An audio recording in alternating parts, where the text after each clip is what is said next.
बोली वृंदावन बिहारी लाल की, सर्व सिद्ध बाबा श्री रंगपुरी जी महाराज की जय। जय श्री राधे, जय जय। परम मंगलमय परात्पर मेरे प्रभु बाल कृष्ण राधा रानी जी के सहित आप सबके हृदय में विराजमान हैं, उनको मेरा कोटि कोटि नमन। बहुत ध्यान से सुने, दिव्य अद्भुत लीलाएं हैं मेरे प्रभु की।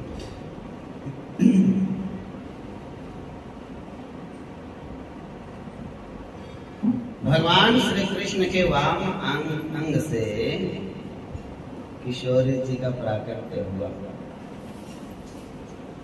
गोलोक धाम में। वो अद्वितीय सुंदरी बाला भगवान श्री कृष्ण की प्राण वल्लभा श्री राधा रानी जी हैं। ये श्री राधा जी प्रेम और प्राणों की अधिदेवी पंच प्राण स्वरूपिणी है। जो प्राण बोलते हैं ना, प्राणाय स्वाहा, पानाय स्वाहा, व्यानाय स्वाहा, उदानाय स्वाहा, समानाय स्वाहा, ये 5 प्राण होते हैं। पंच प्राण ही राधा रानी है भगवान के और हम सब के। परमात्मा श्री कृष्ण के को प्राणों से भी अधिक प्रिय हैं। सभी देवियों में सबसे पहले गिनती होती है राधा रानी जी। सबके सबसे ज्यादा सुंदर है, सभी सद्गुण उनमें विद्यमान हैं। परम सौभाग्यवती और स्वाभिमान और सम्मान उनमें भरा है, पूरा है, माननीय है। भगवान भी उनका मान करते हैं, मान की पात्रा है। अनुपम गौरव प्राप्त है, पर ब्रह्म का आधा हिस्सा स्वयं है, अर्धांगिनी है। ब्रह्म के ही समान उनके सब गुण हैं। नित्य निकुंजेश्वरी रास क्रीड़ा की अधिष्ठात्री देवी हैं। परमात्मा श्री कृष्ण के रास मंडल में उनका प्राकट्य हुआ है। इनके विराजने से रास मंडल की शोभा विचित्र हो जाती है, दिव्य अद्भुत अलौकिक हो जाती है। गोलोक धाम में रहने वाली ये श्री राशेश्वरी देवी सुरसिका नाम से प्रसिद्ध है। आनंद का जो सारभूत है रस, उसको भी आनंद से ग्रहण करने वाले भगवान श्री कृष्ण रसिक बिहारी हैं और श्री जी सुरसिका हैं और भक्त भी रसिक जन होते हैं। रास मंडल में पधारना मेरी किशोरी जी को अत्यंत प्रिय है।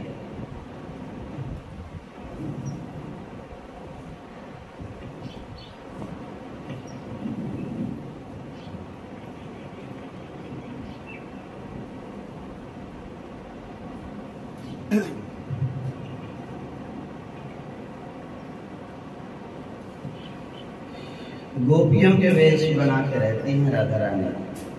जैसे वस्त्र गोपियां पहनती हैं, वैसे राधा रानी को पसंद है। परम आह्लाद स्वरूपिणी इनका विग्रह संतोष और हर्ष से परिपूर्ण रहता है, उदासी कभी नहीं आती। निर्गुणा लौकिक त्रिगुणों से रहित ऐसी निर्लिप्तता, संसार के भोग विलासों से रहित, संसार की इच्छाओं की चाहना नहीं होती श्री जी को। निराकारा, निराकारा किसे कहते हैं? पंचभूतों से बना हुआ उनका शरीर नहीं है। अग्नि जल पृथ्वी वायु आकाश से उनका शरीर नहीं बनता। निराकारा है, अपनी इच्छा से उनका शरीर निर्मित है। कृष्ण के वामा अर्धांग है। आत्मस्वरूपिणी माने कृष्ण की आत्मा है, ऐसे उनके नाम हैं। निराकारा, निर्लिप्ता, निर्गुणा, आत्मस्वरूपिणी। इच्छा और अहंकार उनमें होता ही नहीं। भक्तों पर कृपा करने के लिए ही इन्होंने अवतार धारण कर रखा है। वेदोक्त विधि के अनुसार ध्यान करने से विद्वान पुरुष ही उनकी महिमा को समझ सकते हैं। संसारिक पुरुष स्त्री में भेद करने वाले लोग किशोरी जी को नहीं जान सकते। सुरेंद्र एवं मुनिंद्र प्रभृति समस्त प्रधान देवता अपने इन चमड़े के नेत्रों से उनको नहीं देख सकते। उनके देखने के लिए तो हृदय में भावना, श्रद्धा, विश्वास, प्रेम, समर्पण सब होना चाहिए, तो ही वो अंदर की आंखों से दिखते हैं। पवित्र नीले रंग के वस्त्र धारण करती हैं। अनेक प्रकार के दिव्य आभूषण नीले क्यों धारण करती हैं? अपने स्वामी का रंग, श्याम सुंदर का जो रंग है नीले मेघ के समान, वो श्याम कृष्ण का जो रंग है उस रंग के वस्त्र हैं। साधारण नीले कपड़े नहीं। कोई सोचे हमें तो मना करते हैं गुरु जी, हाँ, और किशोरी जी तो पहनती हैं आनंद से ना। वो भगवान को, उनके स्वामी हैं भगवान, भगवान की याद बनी रहे, भगवान वाला रंग पहनते हैं।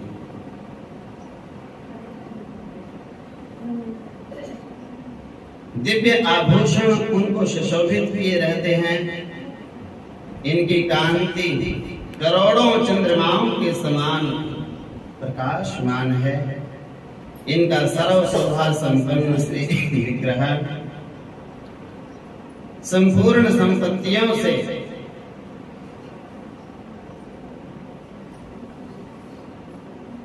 सब ऐश्वर्यों से संपन्न है। भगवान श्री कृष्ण के भक्तों को दास्य रति प्रदान करने वाली, भगवान कृष्ण के दास जो बनना चाहते हैं राधा रानी की कृपा से ही बन सकते हैं। संपूर्ण संपत्तियों में इस दास्य संपत्ति को ही वो सर्वश्रेष्ठ मानती हैं। जो मेरे कृष्ण के चरणों के दास हैं बस वही धनवान है, ऐसा वो कहती हैं। स्त्री रत्नों में सारभूता है। उन्होंने स्त्रियों का शरीर धारण करके मानो स्त्री के जाति के ऊपर उपकार कर दिया, उनको धन्य कहला दिया। भगवान श्री कृष्ण के वक्षस्थल में इस प्रकार विराजती हैं। भगवान तो श्याम सुंदर है ना, श्याम रंग के सांवरे हैं और वो गौरी हैं। ऐसे लगता है जैसे बादलों में बिजली चमकती हो। इनका दर्शन पाने के लिए ब्रह्मा जी ने 60,000 वर्षों तक तपस्या की थी। ब्रह्मा वेद पढ़े तेरे द्वारे पे खड़े रहते हैं ब्रह्मा जी, वेद का पाठ करते रहते हैं, कभी तो दर्शन मिलेगा मेरे को, इस आशा में।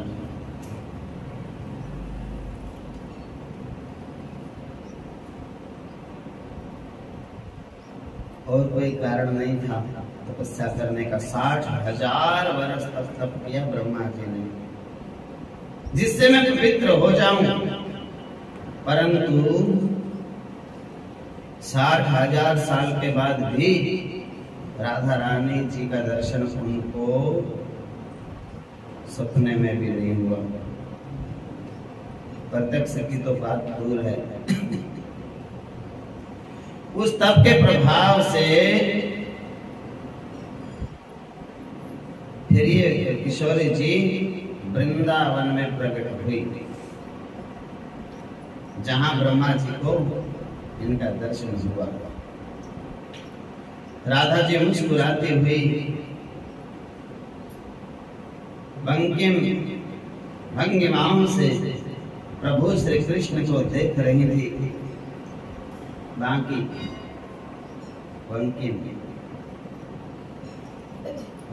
भाव भंगिमाओं से भगवान कृष्ण को ताक रही थी। चकोर चक्षुओं के द्वारा श्री कृष्ण के श्री मुख चंद्र का निरंतर हर्ष पूर्वक पान कर रही थी। श्री कृष्ण का मुखमंडल कितना सुंदर था। उनके सामने करोड़ों चंद्रमा भी कोई गिनती में नहीं आते थे। श्री कृष्ण परम रसिक और रास के स्वामी हैं। उस देवी को देखकर रास के उल्लास में उल्लसित हो वो उनके साथ रास मंडप में पधारे। रास आरंभ हो गया। मानव स्वयं श्रृंगार रस मूर्ति का रूप लेकर के नाना प्रकार के श्रृंगार उचित चेष्टाओं के साथ, अनुचित चेष्टाएं नहीं, एक एक शब्द को ध्यान से सुनना। रास तो हुआ, मर्यादा का भंग नहीं किया। ऐसा नहीं था कि उनके विचार गंदे हों, उनके तरीका पे गलत हो रास खेलने का, उनका हाथ कोई गलत जगह पे लगा हो, बिल्कुल नहीं। एक एक शब्द लिखा है, रास श्रृंगार उचित चेष्टाओं के साथ रसमय क्रीड़ा कर रहे थे। एक ब्रह्मा जी की संपूर्ण आयु बीत गई और रास चलता ही रहा। ब्रह्मा जी की जितनी आयु होती है 100 वर्ष की होती है, अपने वाले 100 वर्ष नहीं। ब्रह्मा का एक दिन अपनी पूरी सृष्टि का दिन होता है। 365 दिन में ब्रह्मा का 1 साल होता है। फिर इस तरह से 100 साल तक जब ब्रह्मा का उम्र बीत गई, उतने समय तक तो रास चलता ही रहा। राधा कृष्ण का ऐसा लिखा है। श्री राधा जी की मनोहर अंग कांति करोड़ों पूर्णिमा के चंद्रमाओं को लज्जित कर रही थी। उनकी प्रभा, उनका रूप रंग तपाए हुए सोने की तरह चमक रहा था। अपनी ही दीप्ति से वो दमक रही थी। इतना चमकता है कई बार कोई गहना, उसी की चमक से उसमें और चमक बढ़ जाती है। शुद्ध स्वरूपा चमक जब दूसरी जगह पे पड़ती है और फिर दूसरी जगह से वो चीज चमकती है, उसका नाम दमक होता है।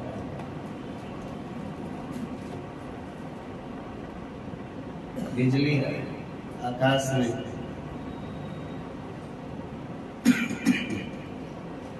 तो ऐसे चमकना, और चमक जब द्वारा से पड़ती है, परछाई की चमक की, उसको कहते हैं दमक। किशोरी जी की चमक उसी के शरीर पे दोबारा पड़ के दोबारा फिर चमक रही थी। ऐसे कांति दमक रही थी शुद्ध स्वरूपा से राधा के अधरों पर मंद मुस्कान खिल रही थी।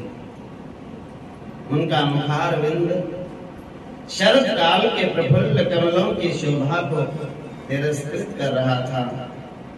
उनके गले की रत्नमयी माला ग्रीष्म ऋतु के सूर्य के समान दीप्तिमती थी।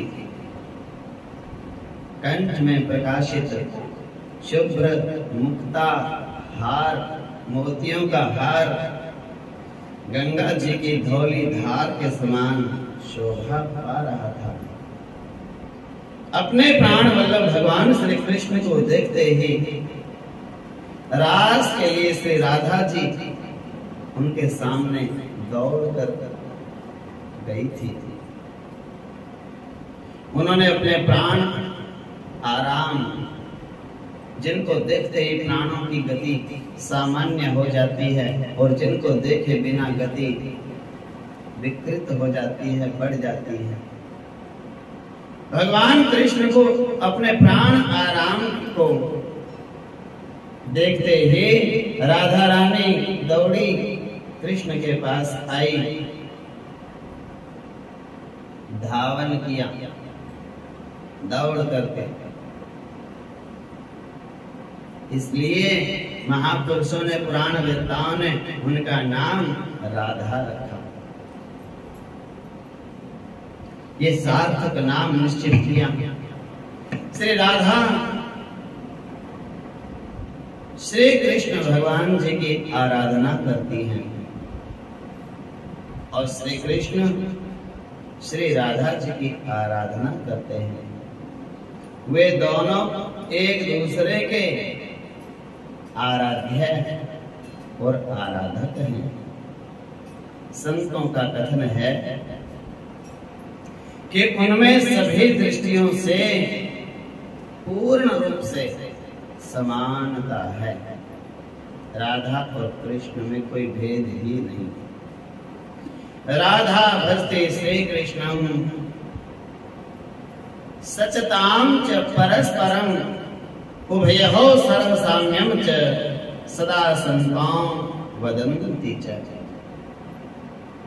भगवान श्री कृष्ण रास में प्रिया जी के धावन कर्म का स्मरण करते हैं। जब वो दौड़ के उनकी तरफ आई, कृष्ण को याद करते रहते हैं कैसे वो दौड़ के आई। धावन, और उसी धावन की वजह से राधा, ऐसा उनका नाम संतों ने रखा। धावन, दौड़ना, कृष्ण की तरफ दौड़ना, संसार की तरफ नहीं। आप कृष्ण की तरफ दौड़ो तो राधा हो। भगवान आपकी तरफ 10 गुना दौड़ेंगे। कृष्ण है वो रह नहीं सकते। जो उनकी तरफ दौड़ता है, भगवान कहते तो एक कदम मेरी तरफ रख, मैं 9 कदम तेरी तरफ रखूंगा। इसलिए उन्हें राधा कहते हैं। भक्त पुरुष रा शब्द के उच्चारण मात्र से परम दुर्लभ मुक्ति को पा लेता है। रा शब्द बड़ा दिव्य है, अद्भुत है। रा बोलते हैं उसी समय तो मुक्ति हो जाती है। धा शब्द उच्चारण से वो भगवान श्री कृष्ण के चरणों में पहुंच जाता है। रा का अर्थ है पाना, धा का अर्थ है निर्वाण, मोक्ष। रा मने पा ले, पाना, और क्या पाले हो? धा मने मोक्ष, मोक्ष पाले, इसका नाम है राधा। भक्त जन से निर्वाण मुक्ति कहते पाते हैं, इसलिए उन्हें राधा कहा गया है। श्री राधा जी की प्रकृति परम प्रसन्न है, स्वभाव अति प्रसन्न रहती हैं, इसलिए वे ईश्वरी प्रकृति कहलाती हैं। राधा प्रसन्न रहती हैं इसलिए राधा को कहा जाता है कि भगवान कृष्ण का स्वभाव राधा है। समस्त कार्यों में समर्थ होने के कारण सब कुछ करने में समर्थ हैं, इसलिए राधा जी का एक नाम शक्ति है। सबकी आधार स्वरूपा, सर्वरूपा, सब तरह से मंगल के योग्य हैं। संपूर्ण मंगलों के दान में दक्ष होने के कारण वे सर्व मंगला हैं। वैकुंठ में वो महालक्ष्मी बन के रहती है और मूर्ति भेद से वो सरस्वती भी बन जाती हैं। वेदों को उत्पन्न करने के कारण वही राधा रानी वेद माता नाम से प्रसिद्ध हैं। वेद माता माने गायत्री। और वही सावित्री भी बनती है। तीनों लोगों की धारण पोषण करने वाली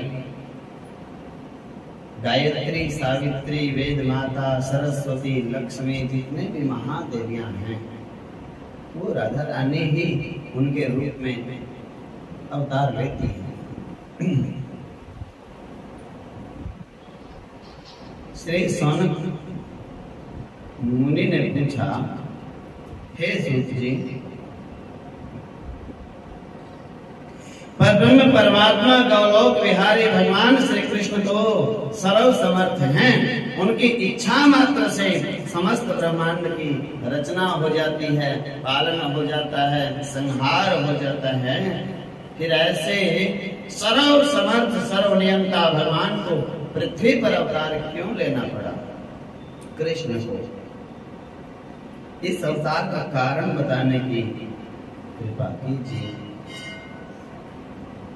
भगवान कृष्ण तो परम पुरुष हैं, वो तो वहां बैठे सोच लें तो सोचने से सब काम हो जाते हैं उनके। तो आना क्यों पड़ा और मनुष्य जन्म लेकर के वो भी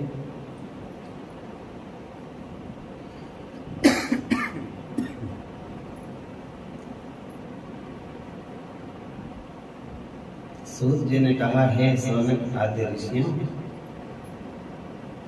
मेरे प्रभु भगवान श्री कृष्ण तो लीला पुरुषोत्तम हैं।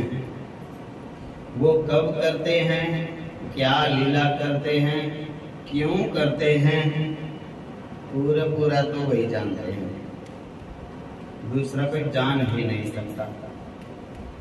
फिर भी आपने मुझसे पूछा और जैसा मैंने गुरुदेव के मुख से सीखा वो आपको बता देता हूं।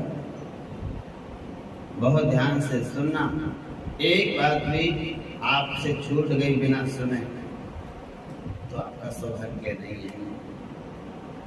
ये वो कथा हो रही है दिव्य, ये गोलोक धाम में ही बैठे हो आप, ऐसा समझो।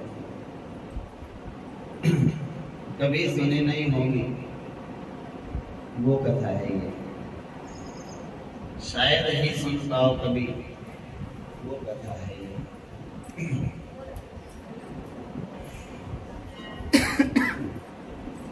पहला कारण भगवान का अवतार क्यों हुआ? भगवान श्री कृष्ण ने गीता में स्वयं कहा, मैं अजन्मा और समस्त भूतों का ईश्वर होते हुए भी अपनी प्रकृति को स्वीकार करके अपनी माया से, अपनी योग माया को साथ में लेकर के आया हूँ। उत्तम रीति से प्रकट होता हूँ। जब जब धर्म की हानि और अधर्म की वृद्धि होती है तब तब मैं अपने आप को प्रकट करता हूँ। साधु जनों का परित्राण एवं दुष्टों के विनाश के द्वारा, दुष्टों का विनाश करने के लिए, भूमि का भार हरण करने के लिए, धर्म की रक्षा करने के लिए, स्थापना करने के लिए, मंगल कार्य करने के लिए मैं युग युग में उत्तम रीति से प्रकट होता हूँ। परंतु भगवान श्री कृष्ण के अवतार हेतु इस बात के अतिरिक्त भी और अनेक कारण होते हैं।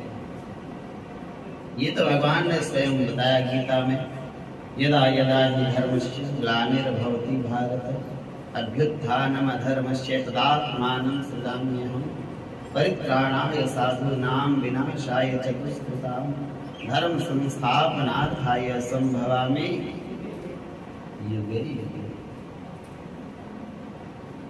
लेकिन संत कहते हैं हेतु अनेका परम विचित्र एक ते एका, एक कारण नहीं होता भगवान जी के आने का। अनेक कारण होते हैं और एक से एक महान कारण होते हैं। तो दूसरा कारण सुनो। अपने मधुर लीला चरित्रों के द्वारा आत्मा राम मुनियों को प्रेम भक्ति और योग में लगाना। द्वापर युग का अंत आते आते मनुष्यों के चरित्र में अत्यधिक मलिनता आ गई थी। जब जब संयम नियम स्वाध्याय भगवत भक्ति की साधना लोगों को कठिन और नीरस प्रतीत होती थी, उनका मन इन सत्कर्मों से विरत होता जा रहा था। अधर्म ने समाज पर अपना प्रभाव बढ़ा रखा था। मानव आसुरी भावनाओं से आक्रांत हो रहा था। कलयुग कलुषित कर्म अपेक्षाकृत अधिक सरल तथा आनंददायक प्रतीत होने लगे थे। इसलिए मनुष्यों का चित्त उनकी ओर आकर्षित होने लगा था, पाप की तरफ। ऐसे समय में भगवान श्री कृष्ण ने अवतार लेकर के अपनी मधुर लीलाओं के द्वारा आत्मा राम ऋषि मुनियों ज्ञानी अमल आत्माओं परमहंस महात्माओं को आकर्षित करके अपनी तरफ विशुद्ध प्रेम भक्ति में लगाया। इसलिए भगवान जी का अवतार हुआ। तीसरा कारण, विभिन्न अवसरों पर भगवान के प्रेमी भक्तों देवताओं तथा ऋषि मुनियों ने कुछ लोगों को भगवान का सानिध्य प्राप्त होने और मोक्ष प्राप्त करने का वरदान दे रखा था। अनेक संतों ने, अनेक गुरुओं ने अपने चेलों को ऐसा वरदान दे दिया था कि आपको भगवान जरूर मिलेंगे और आप भगवान के साथ में खेलोगे, खाओगे, पियोगे, आनंद लोगे। ऐसा बहुत से गुरुओं ने अपने चेलों को आशीर्वाद दे दिया। सेवा से प्रसन्न होकर के तो भगवान ने देखा आपको जाना ही पड़ेगा, इतने लोग इंतजार कर रहे, संत महात्मा ऋषि मुनि। उन भक्तों की बातों को सच्ची करने के लिए भगवान श्री कृष्ण जी ने अवतार लिया और उन वर प्राप्त लोगों का उद्धार किया। दर्शन से करके, उनके साथ में लीला क्रीड़ाएं करके। चतुर्थ कारण, त्रेता युग में भगवान श्री रामचंद्र जी के सुंदर स्वरूप को देख करके बहुत सी देवियां उनकी सेवा के लिए मन बनाए बैठे थे कि हम भी सीता जी की तरह साथ साथ में रहें, सेवा करें। उनका सानिध्य प्राप्त करने की कामना करके बैठे थी। युगों युगों से, पिछले युग से, त्रेता से राम जी ने कहा, प्रभु ने, इस जन्म में तो मैं मर्यादा पुरुषोत्तम की लीला का निर्वहन कर रहा हूँ। एक पत्नी व्रत का मेरा संकल्प है। नित्य उठाकर के भी रामचंद्र परान दारान चक्षुषा ना विपश्यति। राम जी ने तो आंख उठा के भी पर स्त्री को देखा नहीं। ऐसे मर्यादा का पालन किया। परंतु परंतु उनके विचारों का अनुमोदन कर दिया। राम जी से वो पूछने लगी देवियां, हमारा दोष क्या है? आप भगवान हो, हम आपकी सेवा करना चाहते हैं तो क्यों कर सकते नहीं? कोई अपराध हो गया? स्त्री का शरीर आपने ही तो दिया है, इसमें हमारा कोई दोष नहीं। स्त्री का शरीर इतना दोषी होता है तो क्यों आप स्त्री के जन्म देते हो हमें, यदि आप हमसे सेवा भी नहीं करा सकते? राम जी ने कहा, कोई दोष नहीं, आप सेवा कर सकती हो, ये तो मेरे से संकल्प हो चुका। अगली बार आऊंगा मैं कृष्ण बनकर, आप खूब सेवा करना, मना नहीं करूंगा। तो भगवान श्री कृष्ण ने अवतार लेकर उन सब देवियों की कामनाएं पूर्ण की। पांचवा कारण, भगवान की प्रेम भक्ति के उपासक कुछ भक्त चाहते थे कि उनकी सरस लीलाओं को अपनी आंखों से देखें और आनंद लें। ऐसी सरस लीलाएं दूसरे अवतारों में नहीं की भगवान जी ने। भगवान श्री कृष्ण ने अवतार लेकर के उन सब भक्तों की कामनाओं को पूर्ण किया। बाल लीला में उन्होंने वात्सल्य भाव, सख्य भाव जैसे मधुर भाव,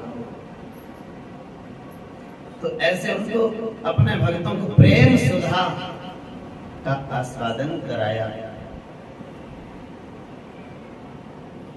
छठवां कारण बताया, दुर्दांत दैत्यों के भीषण भार से ये धरती माता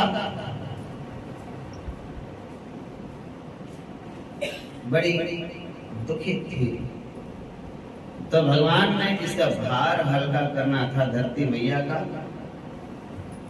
राजाओं और शासकों के रूप में ऐसे दुष्ट लोग राजा बन के बैठ गए थे, अत्याचारी, दुराचारी, स्वेच्छाचारी, अनिति परायण, नीच, स्वार्थी, असुर। तो धरती ऐसे पाप आत्मा राजाओं के, असुरों के, उनके कुकर्मियों के, उनके अनुयायियों के भार से त्राही त्राही करने लगी। रक्षा करो मेरे प्रभु। गौ माता का रूप धारण करके धरती भगवान की शरण में पहुंची। तो भगवान श्री कृष्ण ने अवतार लेकर ऐश्वर्य भाव को ग्रहण करके बता करके सबको कि मैं ईश्वर हूं और आ चुका हूं, भक्तों को तारने और दुष्टों को संहारने बताया। भगवान ने तो विराट रूप तक दिखाया कि मैं भगवान हूं। ऐसा अपना ऐश्वर्य भाव ग्रहण करके दिखा करके दुष्टों की भी मुक्ति कर दी और धरती का भार हल्का किया। ये होते हैं भगवान के अवतार लेने के कारण। अब राधा कृष्ण की भावना से सुनो। सातवां कारण, वसुदेव जी महाराज अपने पहले जन्म में सुतपा नाम के प्रजापति थे। उनकी स्त्री देवकी पिछले जन्म में उन प्रजापति की प्रश्नी नाम की पत्नी थी।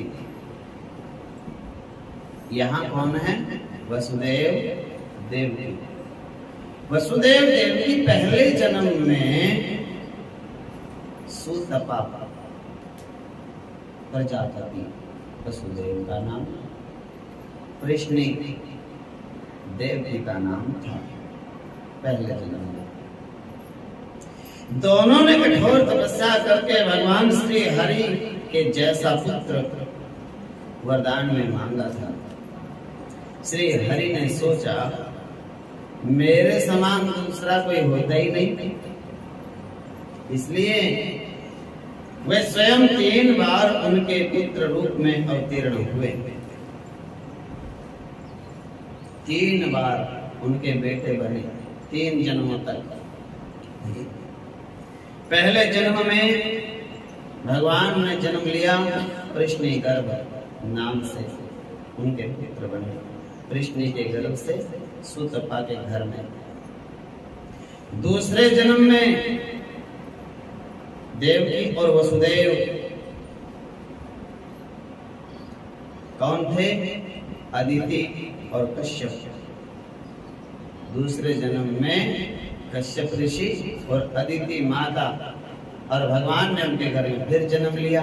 क्या नाम रखा? वामन भगवान। वामन तो ये उनका कहने का नाम था, कच्चा नाम। पक्का नाम है उपेंद्र। वामन भगवान का नाम क्या है? उपेंद्र। तो पुत्र रूप में वामन अपने बेटे का नाम कोई क्यों रखेगा बताओ? लोग तो बबोना कहीं सो बात, माँ बाप थोड़े अपने बेटे का नाम। हाँ, और वो तो बाद में पता चलता ही है, लंबा होएगा कि छोटा। जन्म के समय तो सब एक जैसे होते हैं। तो नामकरण तो उपेंद्र रखा था जन्म पत्री से। वो बाद में बड़ा नहीं हुआ, वो मेरे की तरह रह गया। बोलो वृंदावन। सुनो, तीसरी बार देवकी वसुदेव के जन्म लिया और श्री कृष्ण बनकर पुत्र रूप में प्राप्त हुए। देवकी को, वसुदेव जी को अपना वचन पूरा किया। भगवान से यदि कोई पुत्र मांगे तो भगवान पुत्र देते हैं। भगवान से कोई कहे कि आप चाहिए पुत्र के रूप में, 3 बार उन्होंने ऐसा बोला था कि आप चाहिए, आप चाहिए, आप चाहिए। तो भगवान कहते हो तो 3 बार ही आऊंगा। 3 बार जन्म लिया सुतपा कृष्णी के गर्भ से, कृष्णी गर्भ। दूसरे अदिति कश्यप के घर में उपेंद्र वामन। तीसरा देवकी वसुदेव जी के घर में श्री कृष्ण चंद्र भगवान। 8वां कारण सुनो। देवासुर संग्राम में जो महाबली दैत्य मारे गए थे, एक बार राक्षसों का और देवताओं का युद्ध हुआ। बहुत से उसमें राक्षस मारे गए। वे मनुष्य लोक में उपद्रव करने वाले राजाओं के रूप में उत्पन्न हो गए।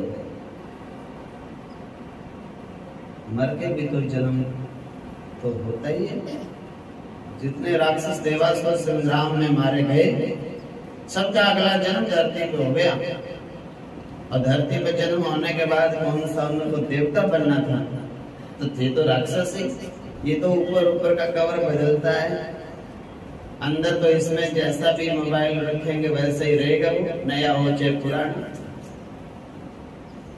तो राक्षस थे अंदर से, वो यहाँ आके मनुष्य बन गए, अंदर से फिर राक्षस। ऐसे ऐसे पापी, अपराधी, अत्याचारी, दुराचारी, उपद्रवी राक्षस यहाँ धरती में पैदा हो गए। उन्हीं सब का नाश करने के लिए भगवान ने श्री कृष्ण के रूप में अवतार ग्रहण किया। 9वां कारण सुनो। गौलोक धाम में उनकी प्रियतमा, उनकी आत्मा श्री राधा रानी जी को श्री दामा ने शाप दे दिया राधा जी को। तो शाप की वजह से राधा जी को तो जन्म लेना ही था धरती पे। श्री राधा जी रोने लगी। भगवान श्री कृष्ण कहने लगे, चिंता मत करो, आप चलो, मैं आया। तो ऐसा राधा जी को वचन दे दिया भगवान ने। इसलिए ब्रज में अवतार लेकर अपनी प्रियतमा श्री राधा जी को दिया हुआ वचन भगवान श्री कृष्ण ने अवतार लेकर के निभाया। 11 महीने 15 दिन जब राधा जी को हो गए थे तो भगवान जी पधार गए। भगवान कृष्ण से 11 महीने 15 दिन बड़ी हैं श्री किशोरी जी। 10वां कारण, भगवान तो भक्त वत्सल हैं। उनके प्रेमी भक्तों ने सच्चे हृदय से उन्हें जिस रूप में चाहा, वे उन्हें उसी रूप में प्राप्त हुए। देवकी वसुदेव, नंद यशोदा ने पूर्व जन्मों में उनको पुत्र के रूप में चाहा था, तो उनके पुत्र बन गए। मिथिला की स्त्रियों ने उन्हें प्रेमी के रूप में चाहा, तो उनके ब्रज की गोपियां बनने पर श्री कृष्ण बनकर उनको प्रेमी के रूप में मिले। कंस और शिशुपाल आदि दैत्यों ने उनको शत्रु के रूप में देखा, तो उनको शत्रु के रूप में मिले। अर्जुन, उद्धव आदि भक्तों ने उनको सखा के रूप में देखा, तो उनको सखा बन गए। अक्रूर, भीष्म आदि ने उन्हें ब्रह्म के रूप में देखा, तो उन्हें ब्रह्म के रूप में प्राप्त हो गए। अब ध्यान से सुनना, श्री रामा जी की और राधा जी की श्राप की बात सुनाते हैं आपको। श्री सौनक मुनि ने पूछा, हे सुत जी, इस श्री दामा का नाम तो पहली बार सुना है, कौन थे? उसने भगवान श्री कृष्ण की प्रियतमा श्री राधा जी को शाप क्यों दिया था? इस प्रसंग का वर्णन करके सुनाइए। सुत जी ने कहा, हे मुनीश्वर, लीला पुरुषोत्तम भगवान श्री कृष्ण अपने दिव्य गोलोक धाम में अपनी प्रिया श्री राधा रानी जी और उनकी सखियों के साथ नित्य विहार किया करते थे। एक दिन भगवान श्री कृष्ण एकांत कुंज में कोटि चंद्रमाओं की सी कांति वाली सुंदरी राधा जी की सखी विरजा देवी के साथ विहार कर रहे थे। सखी के मुंह से यह सुनकर कि श्री कृष्ण इस समय विरजा के साथ हैं, तो राधा रानी को बड़ा दुख हुआ। वे मन ही मन अत्यंत खिन्न हो उठी, मान करके अपने महल में जाकर के बैठ गई। श्री राधा जी को विरह दुख से व्यथित जानकर श्याम सुंदर श्री कृष्ण मेरे प्रभु स्वयं अपने प्रिय सखा श्री दामा के साथ राधा जी के महल में आए। द्वार पर सखा के साथ आए हुए अपने प्राण वल्लभ श्री कृष्ण को देखकर वो मान में बैठी हुई राधा उनसे इस प्रकार बोली, हरि, हे नारायण, वहीं चले जाओ जहां तुम प्रेम करते हो जिससे। अब मुझसे तुम्हारा क्या मतलब? भगवान श्री कृष्ण ने उन्हें मनाने का बड़ा प्रयत्न किया पर नहीं मानी। तब भगवान श्री कृष्ण अपने महल में चले गए। भगवान श्री कृष्ण के मित्र श्री दामा थोड़े क्रोध पूर्वक राधा जी से कहने लगे, हे राधा, श्री कृष्ण तो साक्षात परिपूर्ण परब्रह्म हैं, भगवान हैं।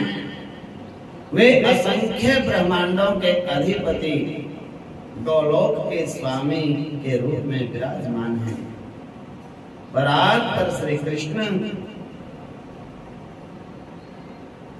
तुम जैसी करोड़ों शक्तियों को बना सकते हैं, तुम उनकी निंदा करती हो। ऐसा मान मत करो, मत करो। तो श्री राधा जी बोली, ओ मूर्ख, तू बाप श्री कृष्ण की स्तुति करके और माता मेरी, मैं माँ, अगर वो तेरा पिता है तो मैं तेरी माँ हूं, तो अपने बाप की स्तुति कर रहा है, गुण गा रहा है, माँ की निंदा करता है। अरे दुर्बुद्धि, जा राक्षस हो जा। गोलोक से चला जा। श्री दामा ने सुना और रहा नहीं गया।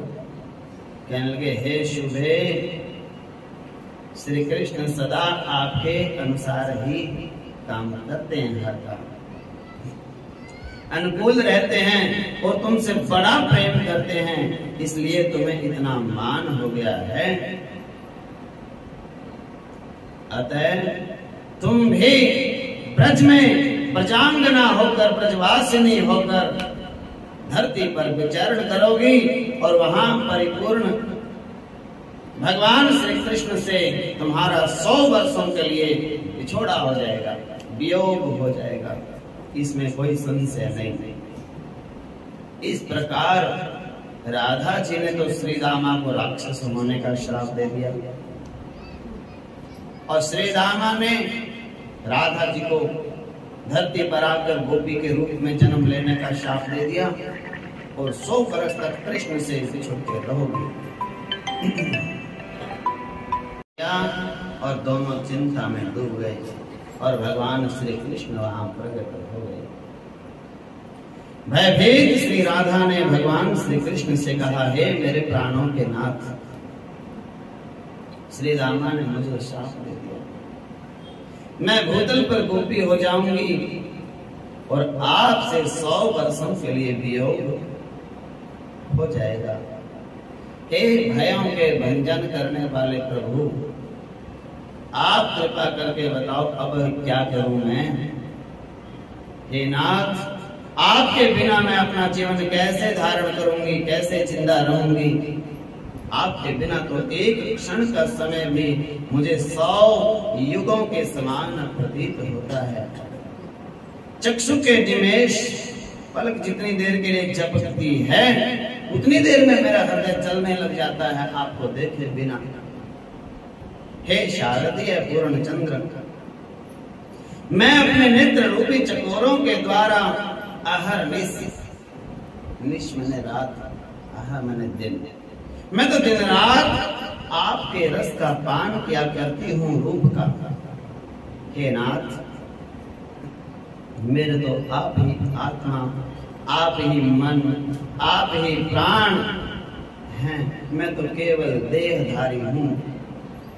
हे नाथ, हे विभो, आपके हास्य के भाव में मैं एक क्षण अभाव में, जब मुझे आप मुस्कुराते हुए नहीं दिखेंगे तो मैं एक क्षण भी जीवित नहीं रहती हूँ। श्री कृष्ण ने राधा जी के सारे वचनों को सुन करके उनको सांत्वना दी। उसी समय अपनी प्रियतमा श्री राधा जी को अपने वक्षस्थल से लगाकर, गले से लगाकर कहा, चिंता मत करो। फिर भगवान श्री कृष्ण ने कहा, राधे, मैं अपने निगम स्वरूप वचन को तो छोड़ सकता हूँ, वेदों को भी छोड़ सकता हूँ, उल्लंघन कर सकता हूँ वेद की मर्यादाओं का, परंतु अपने भक्तों की बात को तो झूठी नहीं होने देता। श्री दामा ने जो बात कही है, मेरा भक्त है, ये मेरा सखा है, इसके वचन को तो जरूर पूरा करूंगा। हे कल्याणी, हे राधिके, शोक मत करो, मेरी बात को सुनो। वाराह कल्प आएगा, वाराह कल्प में भूतल पर भार उतारने और भक्तों को दर्शन देने के लिए मैं तेरे साथ ही चलूंगा। आपको साथ का समय काटना और मैं अपनी लीलाएं करूंगा, तेरे साथ ही चलूंगा, मैं अकेले नहीं जाने देंगे आपको। व्रज में जाकर ब्रज के कानन कुंजों में तुम्हारे साथ विहार करूंगा। वियोग काल में भी 100 वर्ष का जो आपको वियोग मिला है, तो उसमें महीने में एक बार तेरे को मेरा दर्शन जरूर हो जाया करेगा। वियोग के काल के बीतने पर फिर तो तुम सदा मेरे साथ रहने लगोगी, हम लोग सुंदर रास रचाएंगे वहां पे, चिंता मत करो। फिर भगवान श्री कृष्ण ने श्री दामा से कहा, हे श्री दामा, तुम भी मेरी बात सुनो। तुम अपने एक अंश से असुर हो जाओ, राधा जी का भी शाप पूरा करो। वैवस्वत मनवंतर में रास मंडल में आकर के तुम मेरी अवहेलना करोगे। तुम रास में ही आ जाना राक्षस वन के बीच में। मेरी बात को नहीं मानोगे तो मेरे हाथ से तुम्हारा वध हो जाएगा, इसमें कोई संशय नहीं। और दोबारा से फिर तुम श्री दामा के जो ये दिव्य स्वरूप है ऐसा शरीर प्राप्त कर लोगे।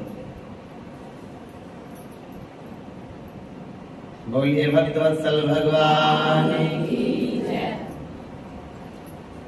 याद रखना सारी बातें बड़ी मेहनत से और बड़ी लगन से सुना रहे हैं। ऊपर से नहीं निकलनी चाहिए। ये गेट से निकलते हुए कथा तो बढ़िया थी, याद युक्त है, ऐसे नहीं काम चलेगा। याद रखना है। मैं तो कहता हूँ कि कॉपी पेन कोई जो पढ़ा लिखा है वो लेके आया करो। मोटी मोटी बातें तो जरूर लिख लो, भाई ये ऐसे बताइए, जिससे वो बाद में फिर आसानी से तुम कभी पढ़ सको, देख सको। सारी बातें रोज नहीं सुनाई जाएंगी, बार बार नहीं ऐसा अवसर आता। सुनो ध्यान से। हे मुनिवर, इस प्रकार शापवश गोलोक की श्री कृष्ण प्रिया श्री राधा जी गोकुल में वृषभानु के घर कीर्तिदा रानी के गर्भ से गोपी राधा होकर अवतीर्ण हो गई। गोलोक था, यहाँ गोकुल बनाया भगवान ने। कीर्तिदा यशोदा नाम है, राधा रानी की माँ का नाम कीर्तिदा। कृष्ण की मैया यशोदा। यश माने कीर्ति, कीर्ति माने यश, अंतर कुछ भी नहीं, एक ही है। तो ब्रह्मा जी ने गुप्त रूप से श्री राधा और श्री कृष्ण का विवाह कराया था। ब्रज में 11 वर्षों की आयु तक विहार करने के बाद वियोग काल का समय आया और श्री राधा का श्री कृष्ण से 100 वर्षों तक के लिए वियोग हो गया। उस समय श्री कृष्ण वृंदावन छोड़कर मथुरा चले गए और वहां से फिर द्वारिका चले गए। वियोग काल के 100 वर्ष बीत जाने पर श्री कृष्ण और श्री राधा का पुनः कुरुक्षेत्र में मिलन हो गया। वहां पर 14 वर्ष रास विलास में व्यतीत हुए। जब प्रभास क्षेत्र में यादवों का आपसी कलह से विनाश हो गया तो भूतल पर अपनी 125 वर्ष की आयु पूरी करके भगवान श्री कृष्ण राधा जी के साथ दोबारा से गोलोक धाम को चले गए।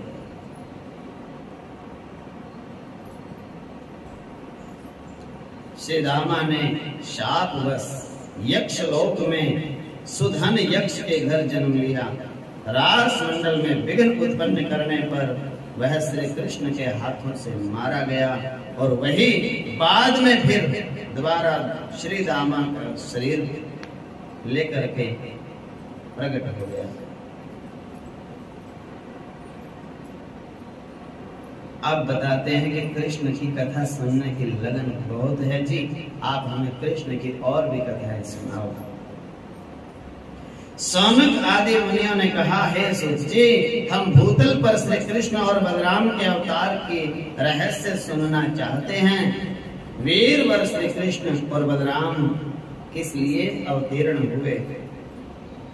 वे वसुदेव के पुत्र होकर के नंद के घर में क्यों रहे? मृत्यलोक सर्वथा निस्सार है, इसमें अधिकतर दुख ही दुख भरा पड़ा है। यह पानी के बुलबुले की भांति क्षण भंगुर है। ऐसे संसार में भगवान को जन्म लेने की क्या जरूरत पड़ी थी? इस भूतल पर अवतीर्ण होकर उन्होंने जी जो लीलाएं की उनका विस्तार से हमें वर्णन कीजिए। उनका संपूर्ण चरित्र अद्भुत है, अलौकिक है। भगवान संपूर्ण देवताओं के स्वामी हैं, सुर श्रेष्ठ हैं, अविनाशी परमात्मा हैं। उन्होंने अपने दिव्य स्वरूप को मनुष्यों के बीच में कैसे प्रकट किया? जो भगवान संपूर्ण जंगम प्राणियों की गति हैं, वो मानव शरीर में कैसे आए? भगवान श्री कृष्ण जगत के रक्षक हैं, सर्वलोक महेश्वर हैं। संसार की सृष्टि पालन संहार सब कुछ वो ही करते हैं।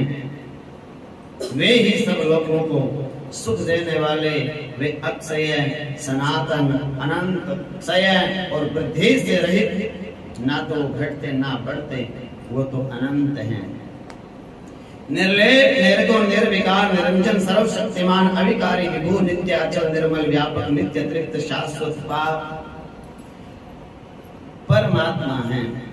उन्हीं परमेश्वर की लीला को, जिनका रहस्य अत्यंत गहन है, हम उनकी सारी लीलाएं सुनना चाहते हैं। सूत जी ने कहा, हे मुनीश्वरों, जो संपूर्ण देवताओं के स्वामी, सबकी उत्पत्ति के कारण, पुराण पुरुष, सनातन, अविनाशी, निर्गुण, गुण रूप, परम महान, परम गुरु, वरेण्य, असीम, यज्ञांग और देवता आदि के प्रियतम हैं, उन भगवान श्री हरि को मैं प्रणाम करता हूँ, जिनसे लघु और जिनसे महान दूसरा कोई नहीं होता। जिन अजन्मा प्रभु ने संपूर्ण चराचर जगत को व्याप्त कर रखा है, जो आविर्भाव, तिरोभाव, दृष्ट, अदृष्ट से विलक्षण है, सृष्टि और संहार को भी जिनका स्वरूप बताया जाता है, उन आदि देव पर ब्रह्म परमात्मा को मैं प्रणाम करता हूँ, मेरे गोविंद को। जो संपूर्ण विकारों से रहित, शुद्ध, नित्य, सदा एक रूप रहने वाले हैं, उन परमात्मा श्री हरि को नमस्कार करता हूँ। जो हिरण्यगर्भ, हरि, शंकर, विष्णु, वासुदेव कहलाते हैं, जिनसे समस्त प्राणियों का तरण तारण होता है, जो सृष्टि, पालन, संहार करने वाले हैं, उन भगवान को मैं नमस्कार करता हूँ। जो एक होते हुए भी अनेक रूपों में प्रकट होते हैं, स्थूल, सूक्ष्म, व्यक्त, अव्यक्त, जिनके स्वरूप हैं, जो मोक्ष के कारण हैं, उन भगवान विष्णु को नमस्कार करता हूँ। जो सूक्ष्म से भी सूक्ष्मतर, संपूर्ण विश्व के आधारभूत, समस्त प्राणियों के भीतर विराजमान और अपनी महिमा से कभी डिगने वाले नहीं, उन भगवान पुरुषोत्तम को प्रणाम करता हूँ। जो वास्तव में निर्मल ज्ञान स्वरूप होते हुए भी भ्रम पूर्ण दृष्टि के कारण भिन्न भिन्न पदार्थों के रूप में दिखाई देते हैं, जिनका आदि नहीं है, जो संपूर्ण जगत के ईश्वर, अजन्मा, अक्षय, अविनाशी, उन भगवान श्री हरि को नमस्कार करके मैं उनके अवतार की पवित्र कथाओं का आरंभ करता हूँ। सूत जी ने कहा, हे मुनिवरों, भगवान श्री कृष्ण वे ही सनातन परम पुरुष हैं, जो प्रलय के समय भी अपने अद्वितीय निर्विशेष स्वरूप में स्थित रहते हैं। उस समय सृष्टि के मूल ये तीनों गुण भी नहीं रहते। जगत आत्मा ईश्वर में जीव भी लीन हो जाते हैं। महातत्व आदि समस्त शक्तियां अपने कारण अव्यक्त में सो जाती हैं। उन्होंने ही फिर अपने नाम रूप रहित स्वरूप में नाम रूप के निर्माण की इच्छा की। जो समस्त संसार की शक्तियां थी वो सब भगवान में प्रलय होती है, तो भगवान अव्यक्त भगवान है, जिसके बारे में कुछ कहा ही नहीं जा सकता। उसमें लीन होकर सब वो संसारिक शक्तियां सो जाती हैं और फिर से अपने नाम रूप की निर्माण की इच्छा उनकी होती है।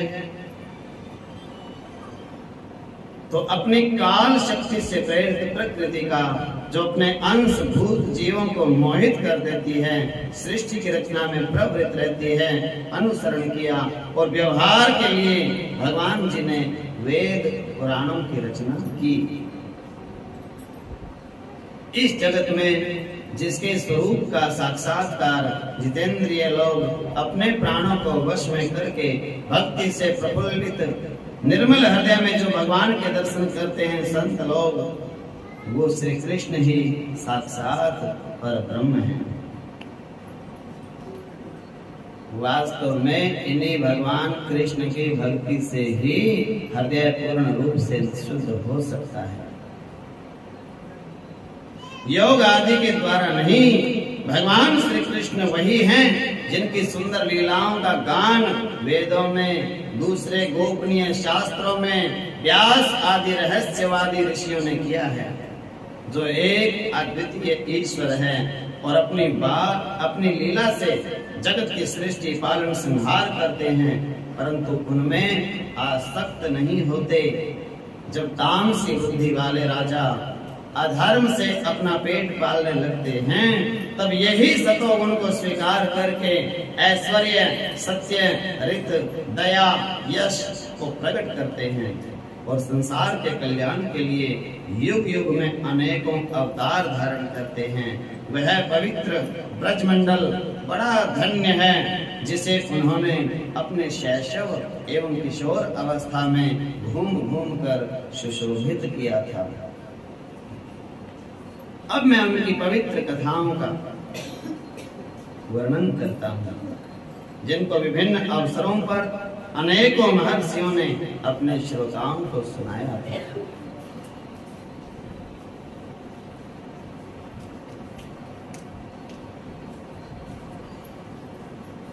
सबसे पहले भागवत की पवित्र लीला सुखदेव जी ने राजा परीक्षित को सुनाई। भगवान की दिव्य लीलाएं भागवत में, विष्णु पुराण में भगवान कृष्ण की लीलाएं पराशर जी ने श्री मैत्रेय ऋषि को सुनाई थी। ब्रह्म पुराण में ब्रह्मा जी ने भृगु आदि ऋषियों को कृष्ण की सब लीलाएं सुनाई थी। पद्म पुराण में श्री महादेव जी ने मैया पार्वती जी को भगवान कृष्ण की सब लीलाएं सुनाई थी। ब्रह्म वैवर्त पुराण के अनुसार भगवान श्री नारायण ने श्री नारद जी को भगवान की सब लीलाएं सुनाई। गर्ग संहिता के अनुसार श्री नारद जी ने राजा बहुलाश्व जनक को सब भगवान श्री कृष्ण की लीलाएं सुनाई। और श्री हरिवंश पुराण विष्णु पर्व के अनुसार श्री वैशंपायन जी ने राजा जन्मेजय को भगवान श्री कृष्ण की सब लीलाएं श्रवण कराई। परीक्षित ने कैसे सुनाई? परीक्षित को स्वामी सुखदेव मुनि जी ने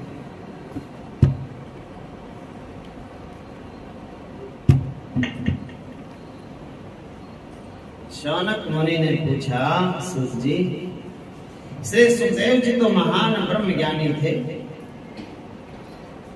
सदा स्वेच्छा से विचरण करते रहते थे। राजा परीक्षित को उनके दर्शन और उनके सत्संग का सौभाग्य कैसे प्राप्त हुआ? श्री सुखदेव जी ने भगवान श्री कृष्ण की जो कथा राजा परीक्षित को सुनाई, वही कथा आप हमें विस्तार पूर्वक सुनाने की कृपा करें। सूत जी ने कहा, राजा परीक्षित भगवान श्री कृष्ण के चरण कमलों की सेवा को ही सर्वोत्तम धर्म मानते थे। जब ऋषि कुमार ने उन्हें तक्षक सांप के डसने और मरने का शाप दे दिया, तो आमरण अनशन व्रत लेकर के गंगा के किनारे बैठ गए राजा परीक्षित। उन्होंने सभी आसक्तियों का परित्याग कर दिया, अनन्य भाव से श्री कृष्ण के चरण कमलों का ध्यान करने लगे। उस समय त्रिलोकी को पवित्र करने वाले बड़े बड़े ऋषि मुनि अपने शिष्यों के साथ वहां पधारे। संत जन प्रायः तीर्थ यात्रा के बहाने स्वयं उन तीर्थों को ही पवित्र बनाते हैं। उस समय वहां पर विभिन्न गोत्रों के मुख्य मुख्य ऋषि मुनियों को एक ही जगह पर आए देखकर राजा ने सबका यथा योग्य सत्कार किया और उनके चरणों में सिर रख करके वंदना की। उसी समय पृथ्वी पर अपनी इच्छा से विचरण करते हुए किसी से कोई इच्छा नहीं रखते और व्यास जी के पुत्र श्री सुखदेव जी वहां प्रकट हुए। वे वर्ण आश्रम के विचारों से रहित आत्म अनुभूति से संतुष्ट थे। उनका वेश अवधूत का था। 16 वर्ष के जैसी अवस्था थी। चरण, हाथ, जानो, भुजाएं, कंधे, कपोल, सब अंग बड़े सुकुमार थे। नेत्र विशाल मनोहर थे। नासिका कुछ ऊंची, भौहें सुंदर थी। इनसे मुखमंडल बड़ा ही शोभायमान हो रहा था। लंबी भुजाएं थी। मुख पर घुंघराले बाल बिखरे हुए थे। श्याम वर्ण दिगंबर वेश में वे श्रेष्ठ देवता के समान तेजस्वी जान पड़ते थे। भरी जवानी चित्त को चुराने वाली थी। हालांकि उन्होंने अपने तेज को छुपा के रखा हुआ था, फिर भी उनके लक्षण जानने वाले मुनियों ने उनको पहचान ही लिया। वे सभी अपने अपने आसन को छोड़ करके उनके सम्मान के लिए उठकर खड़े हो गए। राजा परीक्षित ने अतिथि रूप में पधारे हुए श्री सुखदेव जी को सिर झुका करके प्रणाम किया और उनकी पूजा अर्चना की। सबके द्वारा सम्मानित होने पर श्री सुखदेव जी श्रेष्ठ आसन पर विराजमान हुए। ग्रह, नक्षत्र, तारों से घिरे हुए जैसे चंद्रमा हों, ऐसे ब्रह्म ऋषि, देव ऋषि, राज ऋषियों ने चारों तरफ से घेर लिया। सुखदेव जी बड़े सुंदर लग रहे थे। वास्तव में वे महात्माओं के भी आदरणीय थे। जब श्री सुखदेव जी शांत भाव से बैठ गए तो परीक्षित ने उनके चरणों के ऊपर अपना सिर रख दिया, प्रणाम किया और खड़े होकर मधुर वाणी में उनसे कहा, हे भगवान, आज मैं बड़ भागी हो गया, क्योंकि अपराधी होने पर भी मुझे संत समागम का अधिकारी आपने समझा। कृपा पूर्वक अतिथि रूप से पधार कर आपने आज हमें तीर्थ के तुल्य पवित्र कर दिया। आप जैसे महात्माओं के स्मरण मात्र से ही गृहस्थियों के घर तत्काल पवित्र हो जाते हैं। फिर दर्शन, स्पर्श, पाद प्रक्षालन, आसन, दान आदि का मौका मिल जाए तो कहना ही क्या। अवश्य ही भगवान श्री कृष्ण की मुझ पर अनंत कृपा है, नहीं तो आप जैसे एकांतवासी अव्यक्त गति परम सिद्ध पुरुष स्वयं पधार कर इस मृत्यु के समय मुझ जैसे प्राकृत मनुष्य को क्यों दर्शन देने आते। आप योगियों के परम गुरु हैं, इसलिए मैं आपसे परम सिद्धि के स्वरूप और साधन के संबंध में एक प्रश्न कर रहा हूँ। तीनों तापों से पीड़ित चित्त वाले मनुष्य को मुक्ति कैसे प्राप्त हो सकती है? इसके लिए उन्हें क्या करना चाहिए? किसका श्रवण, जप, स्मरण, भजन, आराधन करें? जब राजा परीक्षित ने बहुत ही मीठी वाणी से इस प्रकार प्रश्न किया तो समस्त धर्मों को जानने वाले व्यास जी के पुत्र स्वामी सुखदेव भगवान जी उनको उत्तर देने लगे। सुखदेव जी ने कहा, जो गृहस्थ घर के काम धंधों में उलझे हुए हैं, अपने रूप को भी नहीं पहचानते हम क्यों पैदा हुए हैं, उनके लिए हजारों बातें सुनने, कहने और करने योग्य होती हैं। उनकी सारी आयु यूं ही बीत जाती है। उनकी रात नींद में और स्त्री प्रसंग में कट जाती हैं और दिन धन की हाय हाय और कुटुंबियों का पेट भरने में समाप्त हो जाता है। संसार में जिन्हें अपना अत्यंत घनिष्ठ संबंधी कहा जाता है, वो शरीर, पुत्र, स्त्री आदि कुछ भी नहीं है।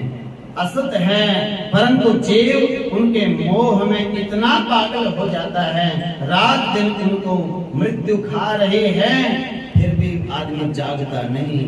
इसलिए जो अभय पद को प्राप्त करना चाहता है उसे तो सर्वात्मा सर्वशक्तिमान भगवान श्री कृष्ण की लीलाएं रोज जीवन भर सुननी चाहिए और उनको सुनने के बाद सोचते रहना चाहिए, आज ये सुनाया था और कल ये सुनाया था।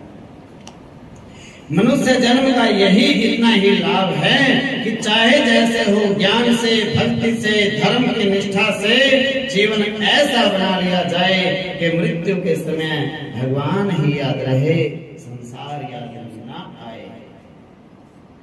जो निर्गुण स्वरूप में स्थित हैं, विधि निषेध की मर्यादा को लांघ चुके हैं, वे बड़े बड़े ऋषि मुनि भी प्रायः भगवान के अत्यंत कल्याणकारी गुणों का वर्णन करने में रमे रहते हैं, लगे रहते हैं। राजन, मेरी निर्गुण स्वरूप परमात्मा में पूर्ण निष्ठा है, फिर भी भगवान श्री कृष्ण की लीलाओं ने बलात् मेरे हृदय को अपनी तरफ खींच लिया।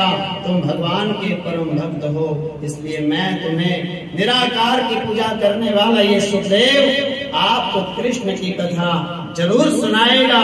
जो इसके प्रति श्रद्धा रखते हैं उनकी शुद्ध चित्त वृत्ति भगवान श्री कृष्ण के चरणों में अनन्य प्रेम के साथ बहुत शीघ्र लग जाती है। जो लोग या परलोक की किसी वस्तु की इच्छा रखते हैं, या इसके विपरीत संसार में दुख का अनुभव करके जो संसार से विरक्त हो गए हैं और निर्भय मोक्ष पद को प्राप्त करना चाहते हैं, उन साधकों के लिए, उन भक्तों के लिए, उन प्रेमियों के लिए, योग संपन्न सिद्ध ज्ञानियों के लिए भी समस्त शास्त्रों का एक ही निर्णय है कि भगवान के नामों का प्रेम से कीर्तन जरूर करना चाहिए।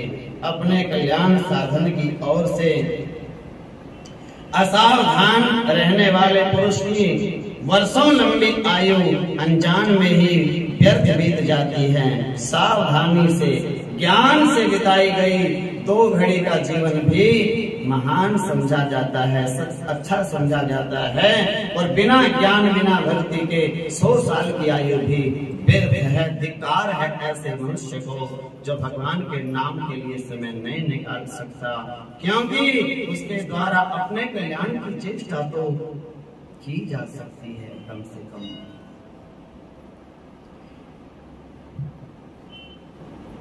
मनुष्य को भगवान श्री कृष्ण का ही, ये पहले स्कंद में से सुनाया, अब भागवत जी के दूसरे स्कंद की बात आप सुनो। मनुष्य को भगवान श्री कृष्ण का ही एकमात्र स्मरण, श्रवण, जप, भजन, कीर्तन और आराधना करनी चाहिए। क्यों? क्योंकि उसके परम कल्याण का यही एकमात्र सरल और सबसे सुलभ साधन है। भगवान श्री कृष्ण प्रकृति से परे, तीनों गुणों के से अतीत निर्गुण हैं। ब्रह्मा, विष्णु, शिव आदि के सेव्य, उनके आदि कारण परात्पर अविनाशी पर ब्रह्म एवं सनातन भगवान हैं।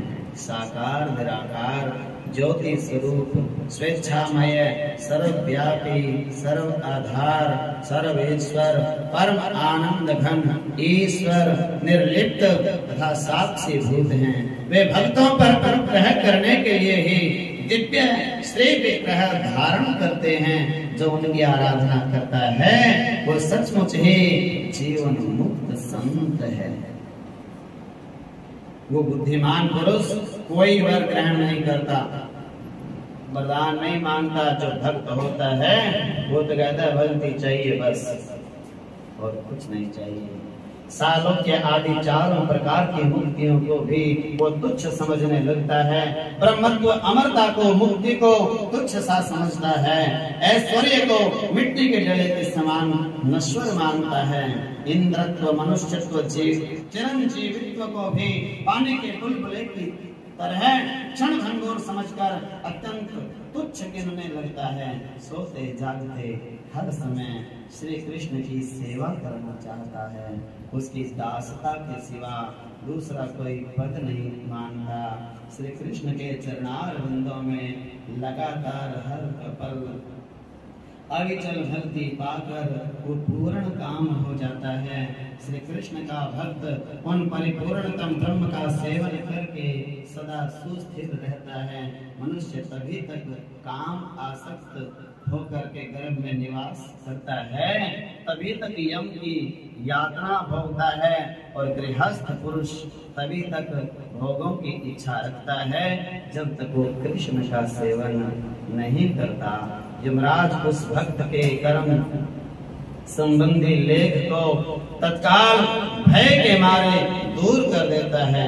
जैसे सर्प गरुड़ को देखते ही भाग जाते हैं, उसी तरह करोड़ों जन्मों के पाप भी श्री कृष्ण के भक्त को देखकर उसे छोड़कर पलायन कर जाते हैं। श्री कृष्ण भक्त मानव शरीर को छोड़ने के बाद निर्भय हो गोलोक धाम में चला जाता है। वहां जाने पर दिव्य शरीर धारण करके सदा श्री कृष्ण की सेवा करता है। श्री कृष्ण जब तक गोलोक में निवास करते हैं तब तक भगत पुरुष निरंतर वहां उनकी सेवा में लगे रहते हैं। जिन्होंने प्रकृति की सृष्टि की है, ब्रह्मा विष्णु और शिव आदि देवताओं को जिन्होंने प्रकट किया है, मुनिंद्र मनु और मानव आदि समस्त जंतु जिनसे उत्पन्न हुए हैं, योगी जन जिनके चरणारविंद का चिंतन करते हैं, बुद्धिमान मनुष्य जिन परमात्मा के प्रति पवित्र नामों का सदा जाप करते हैं, जिनके डर से ये हवा चलती है, जिनके डर से सूर्य तपता है, जिनकी आज्ञा से ब्रह्मा सृष्टि रचते हैं, विष्णु पालन करते हैं, जिनके आदेश से भगवान शिव संहार करते हैं, कर्मों के साक्षी धर्म जिनकी आज्ञा के परिचालक हैं, राशियां 12 की 12 सभी ग्रह जिनको प्रणाम करके आकाश में चक्कर लगाते रहते हैं, दिशाओं के स्वामी दिक्पाल जिनकी आज्ञा का पालन करते रहते हैं, उन सब के स्वामी एक ही हैं, श्री कृष्ण चंद्र भगवान हैं। उनको मैं प्रणाम करता हूँ। जिनकी आज्ञा से पेड़ पौधे फूल फल धारण करते हैं, जिनके आदेश से पृथ्वी जल का तथा समस्त चराचर प्राणियों का आधार बनी हुई है, जिनकी माया से माया भी सदा मोहित रहती है, सबको जन्म देने वाली प्रकृति जिनसे डरती रहती है, वस्तुओं की सत्ता को बताने वाले वेद भी जिनका पार नहीं पा सकते, समस्त पुराण जिनकी स्तुति करते हैं, वे ही सबके ईश्वर कालों के काल मृत्यु तथा परात्पर परमात्मा हैं। उन्हीं श्री कृष्ण का तुम सब मिलकर के चिंतन करो। वे कृपा निधान श्री कृष्ण तुम्हें मनोवांछित फल प्रदान करेंगे, कल्याण प्रदान करेंगे। बोलो भक्तवत्सल भगवान की जय। संसार चक्र में पड़े हुए मनुष्य के लिए जिस साधन के द्वारा उसे भगवान श्री कृष्ण की अनन्य प्रेममयी भक्ति प्राप्त हो जाए, उसके अतिरिक्त और कोई कल्याणकारी मार्ग है ही नहीं। भगवान ब्रह्मा ने एकाग्र चित्त से सारे वेदों का 3 बार अनुशीलन करके अपनी बुद्धि से यही निश्चय निकाला, निर्णय निकाला, जिससे सर्वात्मा भगवान श्री कृष्ण के प्रति अनन्य प्रेम हो, वही सबसे ऊंचा धर्म है। समस्त चर अचर प्राणियों में उनके आत्मा रूप से भगवान श्री कृष्ण ही लक्षित होते हैं। क्यों? क्योंकि ये बुद्धि आदि दृश्य पदार्थ उनका अनुमान कराने वाले लक्षण हैं। इन सब के वो एकमात्र साक्षी दृष्टा हैं। परीक्षित, इसलिए मनुष्यों को चाहिए कि सब समय सब स्थितियों में अपनी संपूर्ण शक्ति से भगवान श्री कृष्ण को ही सुनता रहे और कीर्तन करता रहे और कृष्ण की लीलाओं को याद करता रहे। संत पुरुष आत्म स्वरूप भगवान की कथा का मधुर अमृत बांटते ही रहते हैं। जो अपने कान में के दोनों में भरकर उसका पान करते हैं, उनके हृदय में विषयों का विषैला प्रभाव चला जाता है, वह शुद्ध हो जाता है। वे भगवान श्री कृष्ण के चरण कमलों की सन्निधि उन सबको प्राप्त हो जाती है। यहीं पर कथा को विराम देते हैं, बाकी कथा कल पर सुनाएंगे। बोलो वृंदावन बिहारी लाल की।